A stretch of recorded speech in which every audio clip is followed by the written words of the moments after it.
If you're an empath, you know what it's like to connect with another person in such a profound way that you really understand each other. You're able to connect with them in a way that few others will ever be able to, because you're able to not only sense their emotions, but also feel them almost as strongly as they do. Now, this doesn't imply that each and every relationship you have will be a good fit. In actuality, empaths frequently face challenges and difficulties that others will never have to. Welcome back to Life Fact. Make sure to subscribe to the channel if you haven't already. Let's dive right into the video. The following are some of the challenges empaths frequently experience when beginning a relationship.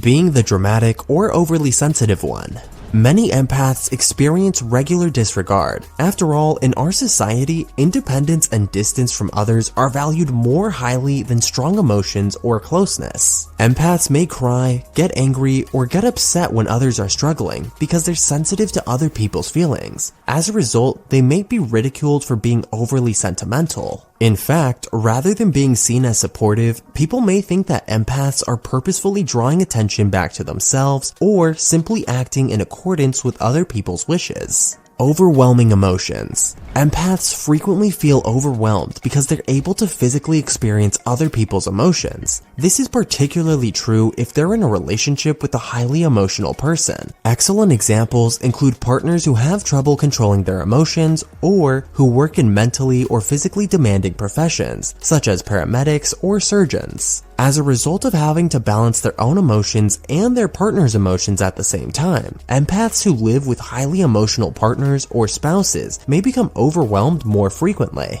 Estranging partners. Empaths can read people like a book, a seemingly supernatural ability that frequently makes others uncomfortable. This can be especially scary for people who try to remain stoic at all times. For a variety of reasons, these people may have strong self-control and guard their emotions more than the average person. Consequently, when an empath is able to see through this, they might not know how to process it and might not want to be with someone who can read them that easily.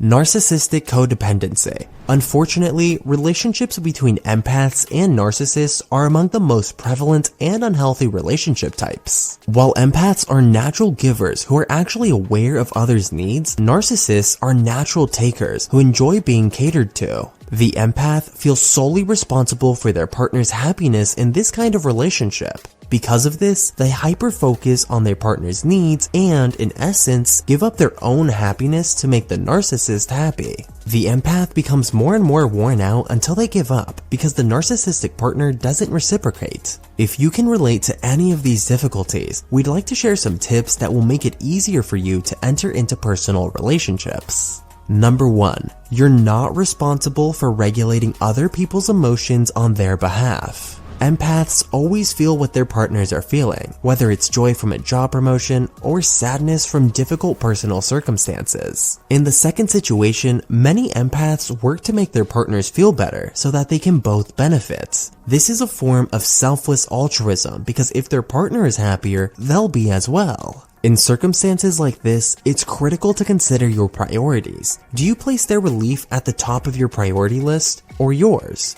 Do you think you have to do everything you can to make them happy in order to make your suffering go away, or by genuinely supporting them in the most advantageous manner? Everyone will experience difficulties in life when bad things happen, but if they don't learn their own coping mechanisms, they'll become overly dependent on others and helpless. In order for them to learn to endure pain on their own, you might need to let them hurt. Even if your instincts scream for you to help, improve, or fix everything, it's not always your responsibility. In fact, if you get in the way, you may be making the situation worse. Ask them how you can better assist them, but avoid interfering with or taking control of their emotions for them. Number 2. Spend a significant amount of time outside. Have you ever heard of forest bathing? In a nutshell, it involves going out into the woods to relax and rejuvenate your body, mind, and spirit. The main goal of this is stillness, which involves making contact with the earth while taking in the trees, the wind, and birdsong. You can forest bathe by going for a walk or a hike through the trees. It's been shown that reducing stress, anxiety, depression, and general inflammation also has a positive impact on our immune systems and cardiovascular health. If you're an empath, you'll frequently feel overburdened because you're constantly exposed to other people's emotions. Whenever you can, try to spend time in nature on a regular basis. If you don't constantly feel stressed out and overwhelmed, you'll be a much better partner because you'll have a better emotional balance and be more supportive.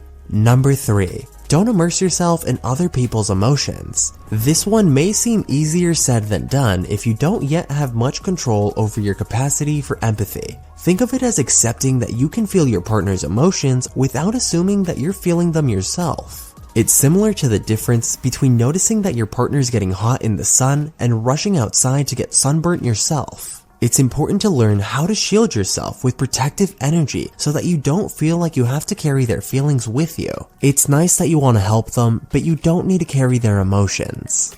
Number 4. Make sure you get plenty of alone time. You're constantly observing and attending to the needs of others, so it's imperative to put your needs first. The vast majority of empaths are also introverts who enjoy their alone time but rarely get enough of it. If you don't take enough time for yourself, you might notice that you're getting more and more worn out. This can lead to symptoms like anxiety, irritability, depression, and even physical ailments. Taking some time for yourself isn't self-indulgent or self-centered. It's absolutely necessary for your long-term health. Contrary to popular belief, this still happens in relationships where there are two empaths. Although it might be difficult for you to do so given your closeness and mutual understanding, you must do so in order to have a much happier and healthier love life. Number 5. Maintain a safe distance from your partner. Simply put, you shouldn't allow yourself to become so ingrained with your partner that you begin to resemble them more and more. Couples naturally influence each other's tastes and interests because they're together so much of the time. As an example, you and your partner could introduce each other to current shows, movies, and books that you haven't yet heard of. You could try to mimic each other's speech patterns, idiom usage, and fashion preferences. But when one partner begins to give up certain aspects of who they are in favor of what their partner prefers, issues may arise. Someone who used to spend most of their free time making art may no longer bother picking up a brush because they now spend all of it watching daytime TV with their spouse. Someone who used to love Thai and Japanese food may now only eat pizza and pasta because their partner does. Remember your own preferences and interests and go back to your own center often.